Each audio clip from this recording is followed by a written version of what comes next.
Assalamualaikum, selamat berjumpa teman-teman semuanya. Bertemu kembali bersama saya Risma Adi Aryati. Teman-teman, semoga teman-teman semua dalam keadaan sehat walafiat ya. Semoga kita semua tetap dalam lindungan Yang Maha Kuasa. Amin. Ya, kali ini kita akan membahas materi mengenai konflik. Sebelum kita membahas mengenai konflik, baiknya kita mengenal terlebih dahulu apa itu masyarakat. Masyarakat merupakan satu kumpulan individu-individu yang terdapat sistem nilai,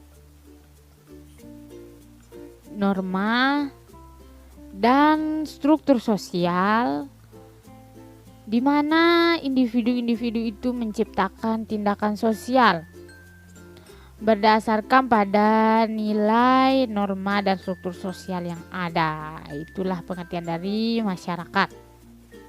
Pada sisi yang lain, individu-individu selain mengikuti sistem yang sudah ada, juga memiliki dimensi kepentingan. Kita akan masuk pada konflik ya. Selain individu juga mengikuti sistem yang sudah ada, individu juga memiliki dimensi kepentingan berupa tindakan sosial. Nah, apabila tindakan sosial tersebut bertentangan dengan sistem sosial yang ada di masyarakat, maka akan menimbulkan konflik. Nah, itu ya apabila kita atau teman-teman semua bertindak atau melakukan tindakan sosial ya di luar dari sistem sosial yang sudah diatur di masyarakat, maka biasanya akan menimbulkan pertentangan atau konflik dari masyarakat lainnya. Oke, kita lanjut. Sebelum membahas konflik, mari kita lihat terlebih dahulu penjelasan mengenai apa itu tindakan sosial. Tindakan sosial adalah tindakan fisik yang melibatkan individu atau aktor lain pada masyarakat.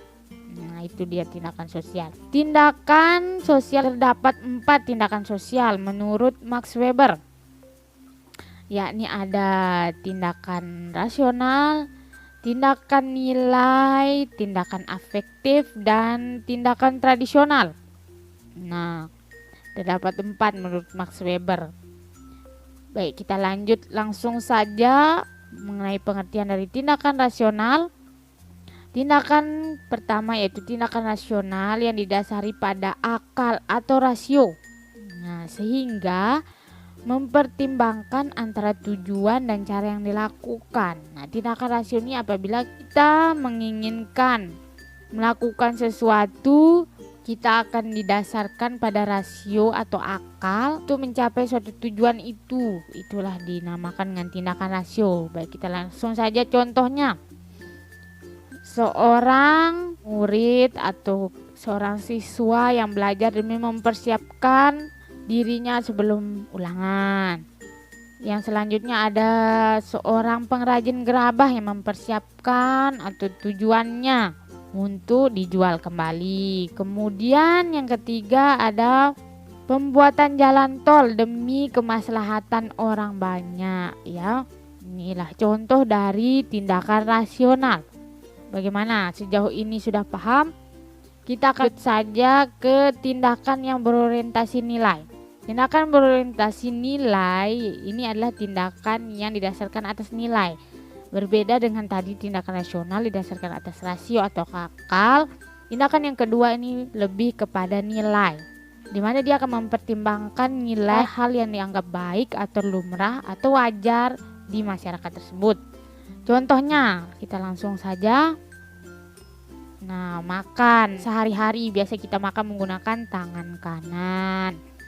Ya, kemudian yang kedua contohnya berpamitan dengan orang tuanya. Itu adalah seorang anak yang berpamitan dengan kedua orang tua adalah tindakan berorientasi terhadap nilai.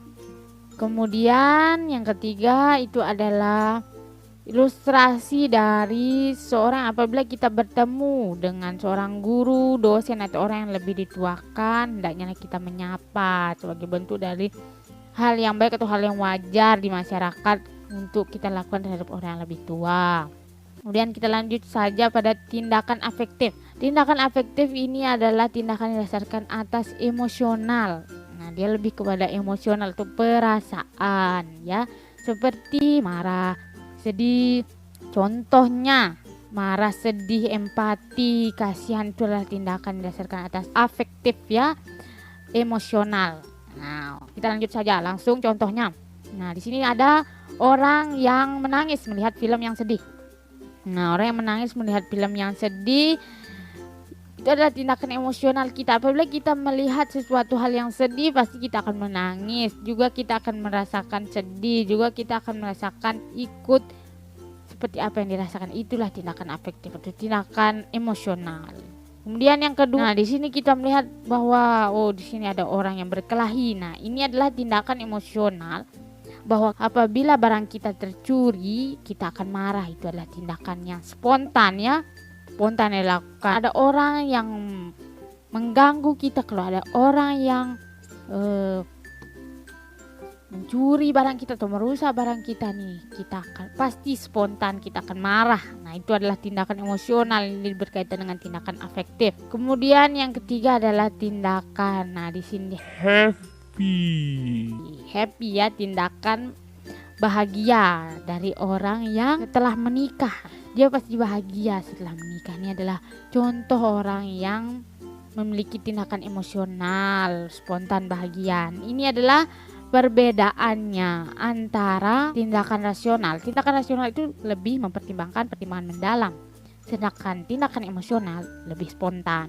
Contohnya tadi ya teman-teman. Kemudian kita lanjut saja kepada tindakan tradisional. Nah, tindakan tradisional, apa itu tindakan tradisional? Tindakan tradisional ini adalah tindakan tradisi, adat atau kebiasaan yang biasa dilakukan secara turun-temurun. Nah, ini adalah bentuknya repetitif. Nah, biasa mengulang dari nenek moyang kita atau dari orang tua yang lebih dituakan atau dari kehidupan sebelumnya. Nah, inilah dia tindakan tradisional. Tindakan tradisional ini tradisi yang telah menjadi kebiasaan, yang telah menjadi darah daging kita. Kemudian kita lanjut saja langsung pada contohnya. Apa contohnya?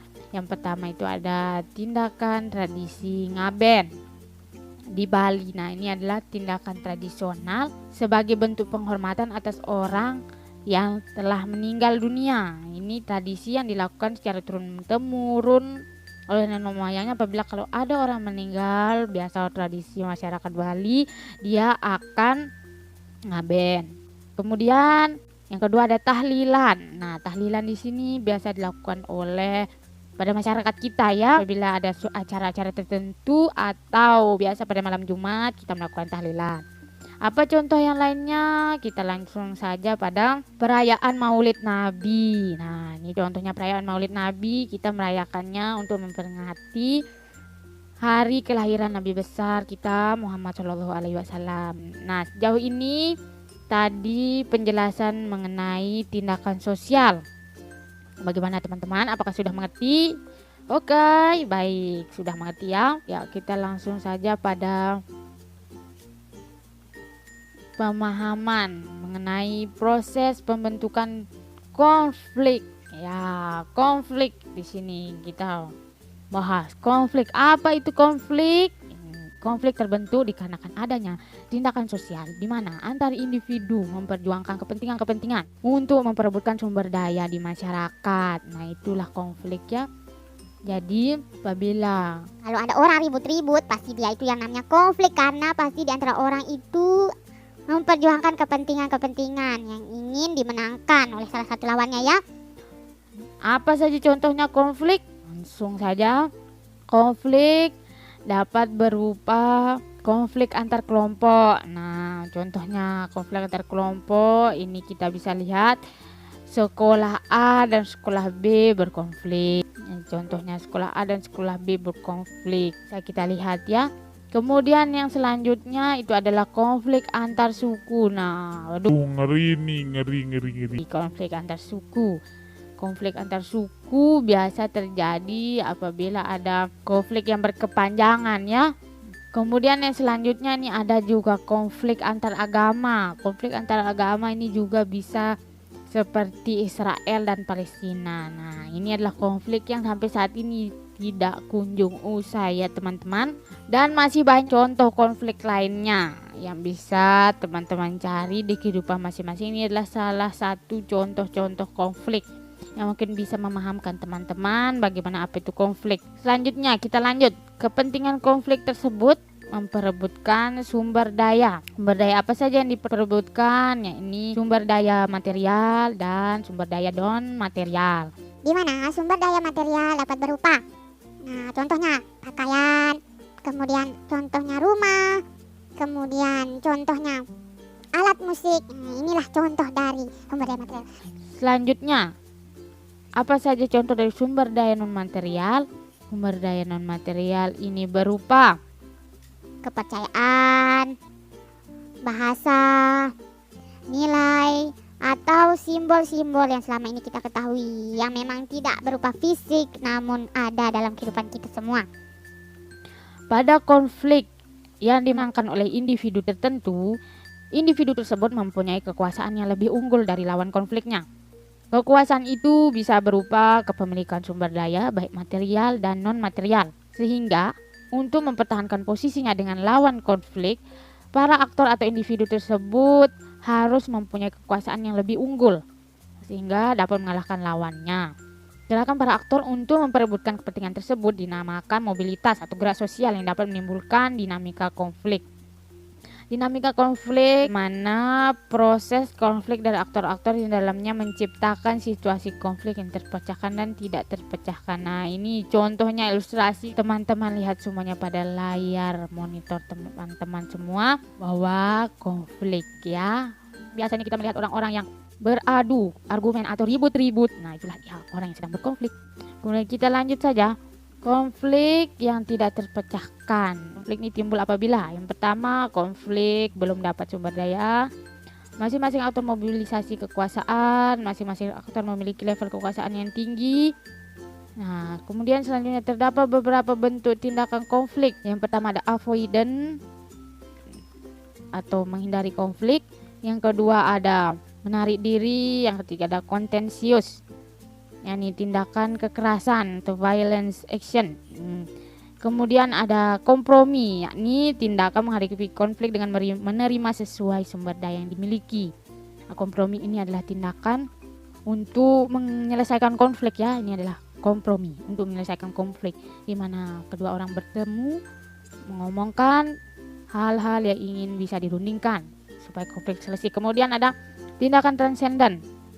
Tindakan transenden atau biasa disebut problem solving, yang tindakan pemecahan masalah konflik. Oke teman-teman, sekian pembahasan kita mengenai proses pembentukan konflik. Bagaimana teman-teman semua, apakah sudah paham, apakah sudah bisa membantu teman-teman untuk mengerti bagaimana apa itu konflik? Ya, saya ucapkan terima kasih teman-teman semua dan semoga teman-teman semua dapat mengambil manfaat dari pembelajaran kita kali ini. Terima kasih semuanya, bye bye.